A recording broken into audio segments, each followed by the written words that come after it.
Hey, this is Heidi Dawson. If you love all things health and wellness and style of any kind, hang out here with me each week. I'm obsessed with never-ending improvement, and it's all in an effort to help each one of us live a wildly successful lifestyle.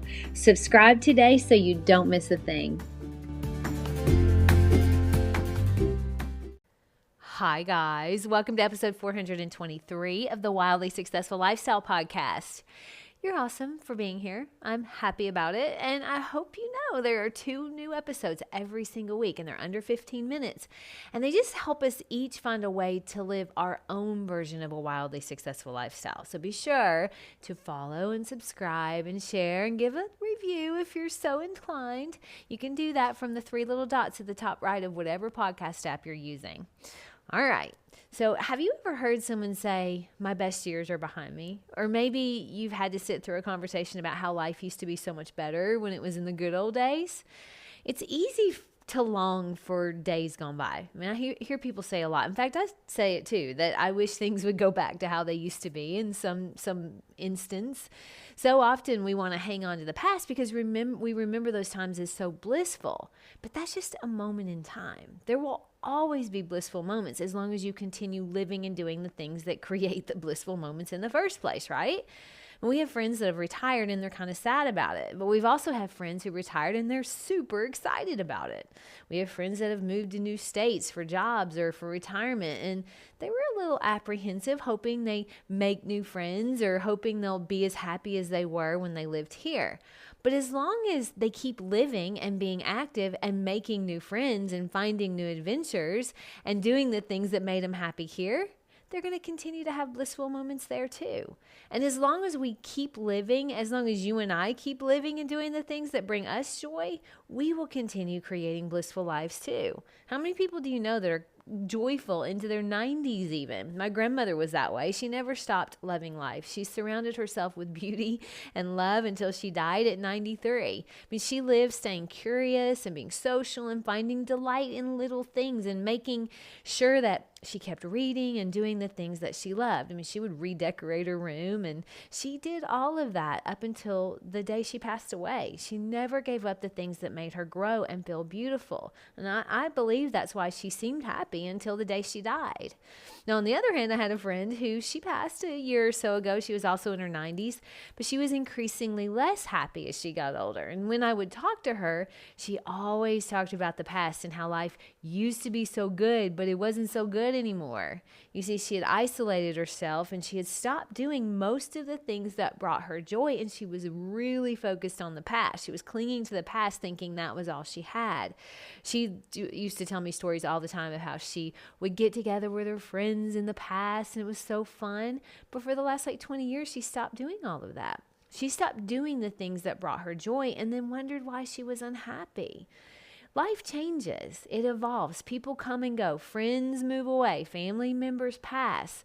These are all a part of everyone's reality. Change is consistent for each one of us. The thing that's not consistent is what we do with the changes that come. My sister lost her husband over a year ago. I've talked about it in my podcast a few times. But since he died, she knew she needed something to do with her time. She's disabled due to a stroke when she was 35. Her husband was her caretaker, and he was home with her almost all day, every day. I mean, we were really worried about how she was going to adapt when he passed away. To her credit, though, she also knew she had to reinvent herself in a way, or she could easily fall into loneliness and depression. So she cultivated completely on her own and developed a love of making pottery. I have watched her study for hours for almost a year now to learn and hone her craft of pottery. It's so fun to see because she just finished recently this last week her first full firing of pottery, and the result was impressive and very successful. No, not in a way that there were lots of perfect pieces. It was far from it, but in a way that she was able to document every single piece, and she had written down the method she'd use with each piece, so she knew exactly how they turned out, and if she loved the way it turned out, she could duplicate it because she had written everything down for every single piece she did. She's loving it. She's growing and learning something new literally every day now. She is creating her own joy. She really is. I watch her and she can spend hours just happily molding clay. It's inspiring to me. Of course, she misses her husband, but she also knows life has to move on and she's the only one responsible for her own joy. I can support her and the rest of the family can support her, but she has to put the work in to continue to live and to live a life that brings joy. And she is. As we go through life, we all have to adjust and adapt to changes. Yeah, maybe we aren't always going to be able to ski a Black Diamond Mountain, but there are endless things we can do. The question is, what are they? And will we do them? The happiest people I know don't cling and mourn for the past. They don't dwell on what they don't have or can't do anymore. They figure out what they do have and what they can do now.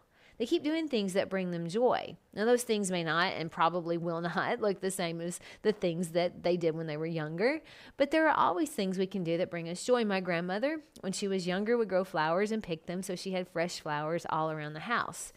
As she lost her mobility, she would simply cut flower pictures out of magazines and paste them onto everything she owned because it brought her joy to still be able to see that beauty. It was just a different way of looking at it. Whether we have joy or not in our life at any stage depends on how well we adapt to change and whether or not we keep doing the things that bring us joy or some version of those things. Adapting to the changes we encounter with grace and agility, that's one of the greatest gifts we could give ourselves.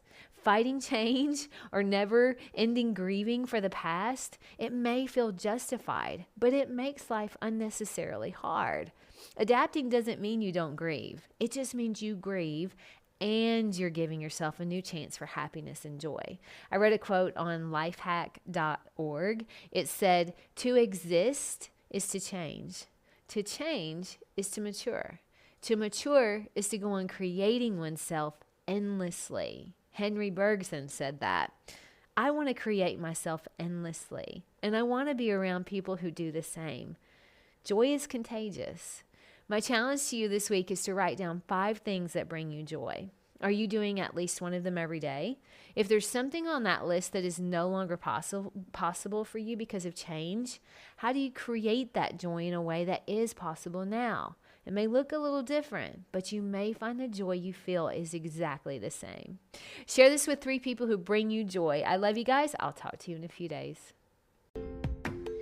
Don't forget to subscribe and share with your friends because we're just going to keep going bigger and better places together, and I love that about us. Talk to you in a few days.